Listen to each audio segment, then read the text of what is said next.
ये जो नोट्स हैं ये बिग बैंग थ्योरी के बारे में नोट्स हैं, मतलब किस तरीके से अर्थ का एवोल्यूशन हुआ था उसके बारे में है। तो बिग बैंग थ्योरी में क्या बताया गया, पहले तो हम ये देख लेते हैं। थोड़ा सा इसको जूम आउट कर देते हैं बिग बैंग थ्योरी। तो ये दिख नहीं रहा वैसे,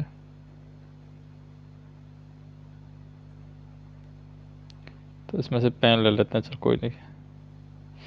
तो देखिए बिग बैंग थ्योरी आपकी कहती है universe is all existing matters and space consisting of both physical, जिसमें आपका सबस्टोनिक पार्टिकल्स आ जाते हैं, और नॉन फिजिकल जैसे लाइट, ग्रेविटेशंस, ये कंपोनेंट है सारे बिग बैंग थ्योरी में आते हैं। मतलब यूनिवर्स के अंदर सारी चीज़ें आती हैं, आपका मटेरियल आ गया, स्पेस आ गया, जिसके अंदर फिजिकल और नॉन फिजिकल चीज़ें हैं, दोनों आपकी आ जाएंगी।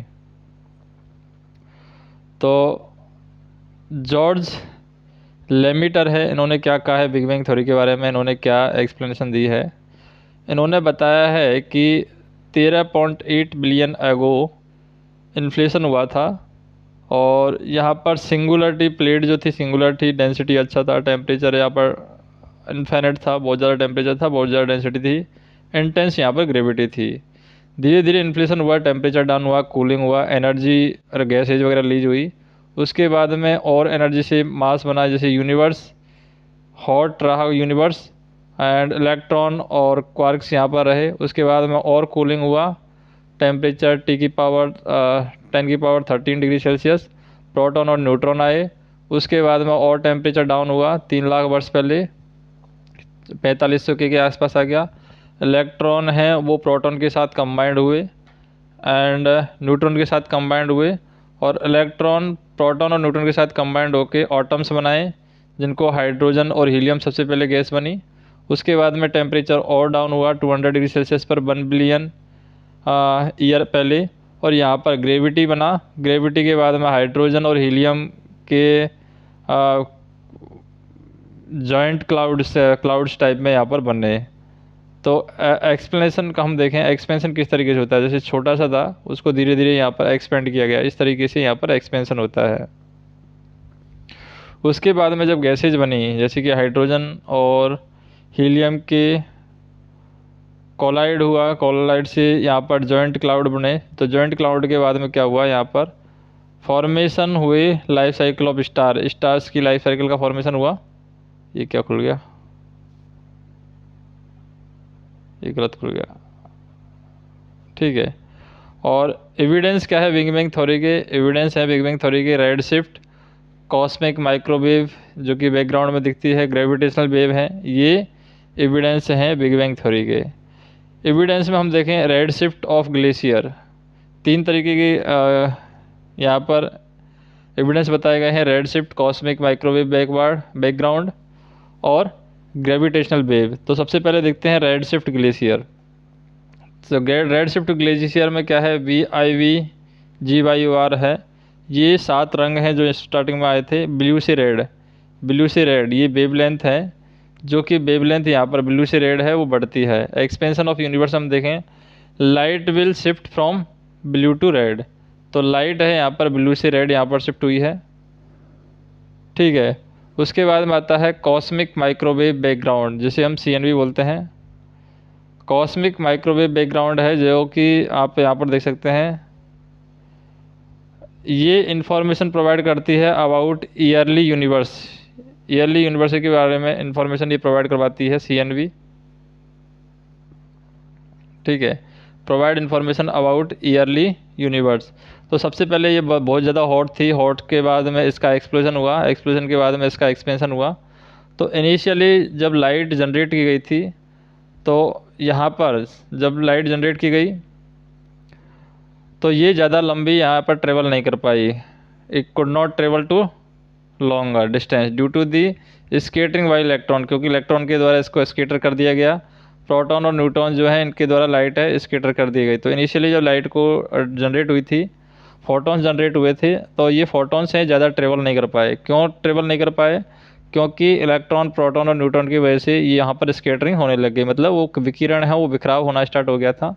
फिर ओपेक्यू ने कहा यूनिवर्स है, यूनिवर्स एंड फॉग है, और एक्सपेंशन के बाद टेम्परेचर डाउन हुआ तो एटम्स जनरेट हुए, ऑटम्स के बाद में न्यू फोटॉन्स लाइट हैं यहाँ पर जनरेट हुई।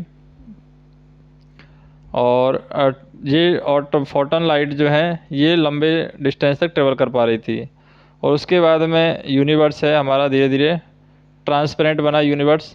अब फोटॉन्स हैं जो कि यूनिवर्स में ट्रेवल करते हैं, उनके बारे में बात करें, क्योंकि जो फोटॉन्स यूनिवर्स में ट्रेवल करते हैं ये सारे सोर्स ऑफ इंफॉर्मेशन है अबाउट द ईयरली यूनिवर्स। जो फोटॉन्स ट्रेवल कर रहे हैं यूनिवर्स में वो सोर्स हैं इन्फॉर्मेशन के, जो कि आपको ईयरली यूनिवर्स के बारे में इन्फॉर्मेशन देते हैं। Due to the expansion of universe energy of photons dropped. जैसे यूनिवर्स का एक्सपेंशन हुआ फोटॉन्स की एनर्जी ड्रॉप हुई। So invisible with naked eyes. और इसके बाद में यहाँ पर ये नंगी आंखों से देखे नहीं जा सकते थे। और उसके बाद में टेलीस्कोप के द्वारा इनको देखा जा सकता है। बिग बैंग थ्योरी है, यहाँ पर जब बिग बैंग थ्योरी बनी थी तो उस टाइम पे 2700 डिग्री सेल्सियस टेम्परेचर था। अभी यहाँ पर जो टेम्परेचर है वो -270 डिग्री सेल्सियस हो गया है। तो it is later over of big bang. तो ये बिग बैंग के बारे में हो गया इन्फॉर्मेशन। उसके बाद में ग्रेविटेशनल वेव है, थर्ड जो एविडेंस है वो ग्रेविटेशनल वेव है। ग्रेविटेशनल वेव में क्या हो गया यहाँ पर, पहला तो सुपरनोवा एक्सप्लोजन हुआ। सुपरनोवा एक्सप्लोजन के साथ में यहाँ पर orbital movement of neutron stars का ऑर्बिटल मूवमेंट हुआ, orbital movement of neutron stars. और उसके बाद में यहाँ पर ब्लैक होल का मर्जिंग हुआ। तो यहाँ पर हमें ज़रूरत पड़ी थी need understanding of the life cycle of star. तो स्टार की लाइफ साइकिल के बारे में हमें यहाँ पर ज़रूरत पड़ी।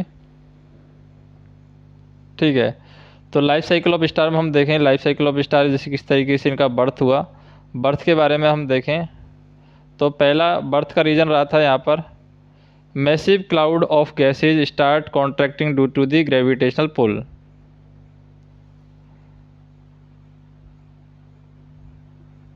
तो यहाँ पर बर्थ किस तरीके से हुआ था, लाइफ साइकिल ऑफ स्टार का बर्थ किस तरीके से हुआ था, मैसिव क्लाउड्स जो होते हैं गैसेज के वो स्टार्ट हो गया जिसकी वजह से ग्रेविटेशनल पुल हुआ।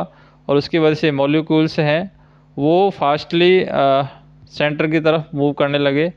और यहाँ की वजह से क्या हुआ, warm lumps of molecules called for protostars की वजह से यहाँ पर इनिशियल स्टेज से फिर कोई भी हीट जनरेट नहीं हुई, कोई लाइट यहाँ पर जनरेट नहीं हुई। और ग्रेविटी की वजह से मास है इंक्रीज हुआ, मास और ग्रेविटेशनल दोनों है यहाँ पर इंक्रीज हो गए थे। उसके बाद में फर्दर कॉन्ट्रैक्शन हुआ, कॉलिजन हुआ एटम्स के बीच में और ionization lead to rise in temperature. और यहाँ पर टेम्परेचर बढ़ गया था, इसकी वजह से फ्यूजन वापस से विखंडन स्टार्ट हुआ, हाइड्रोजन जनरेट हुई। और T⁻10 डिग्री सेल्सियस पर जैसे ही फ्यूजन स्टार्ट हुआ और यहाँ पर हाइड्रोजन का फ्यूजन स्टार्ट हो जाता है। सीक्वेंस अगर आप फेज देखें, due to the fusion heat is release. और फ्यूजन की वजह से यहाँ पर हीट है वो रिलीज होती है। एक्सपेंशन ऑफ गैसेज स्टार्ट होता है थर्मल प्रेशर की वजह से।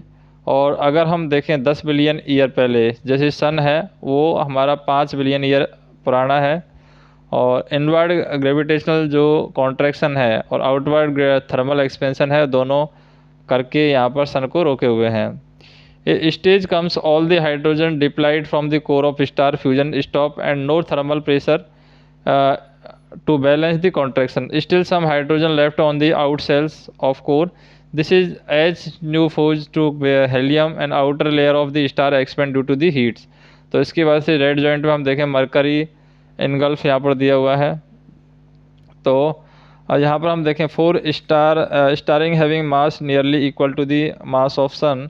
और रेड जॉइंट्स में हम देखें red giant the core still contract due to the gravitational pull, molecules keep speeding up until the kinetic energy is so high, that is temperature is so high that fusion of helium to helium carbon occurs 1 billion year ago and until all helium depletes stable. तो core contract हम देखें, core contract में क्या होगा, now nuclear fuel carbon can not cause fusion of the carbon molecules. So इसकी वजह से thermal pressure है वो ग्रेविटी पर इंक्रीज हो जाएगा। फिर डेथ ऑफ स्टार हम देखें, स्टार्स का डेथ हो गया।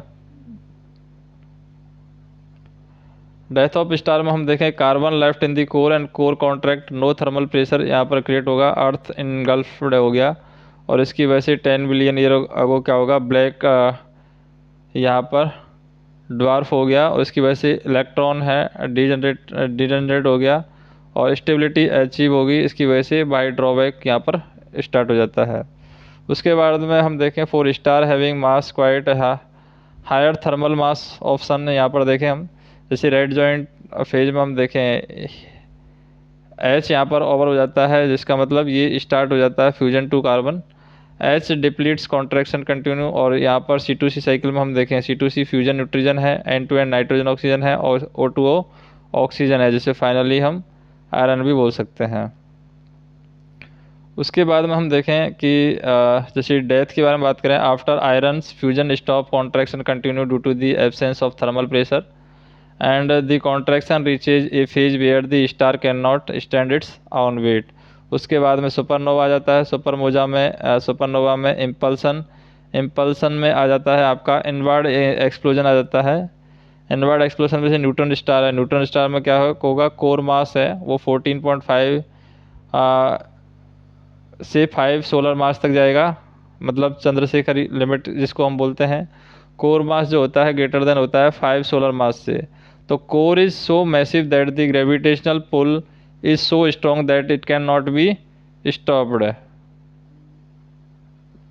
By electron and degeneracy of the neutron. It does not even allow light to escape, और एस्केप वेलोसिटी जो है BE जो है यहाँ पर दे रखी है √2gm divide by R. M increase होगा तो R डिक्रीज होगा, तो V है उसकी वैल्यू होगी 3 × 10⁸ मिली सेकेंड। तो वेरी हॉट और लिमिट है एक्सरे की, ये इनविजिबल रहेगी। ठीक है, तो ये सारी चीज़ें थी जो बिग बैंग थ्योरी के बारे में थी। बाकी हम नेक्स्ट वीडियो में देखेंगे, कोई और टॉपिक रहेगा तो। बाकी जो कमेंट आप करना चाहते हैं वो कमेंट कर सकते हैं। धन्यवाद।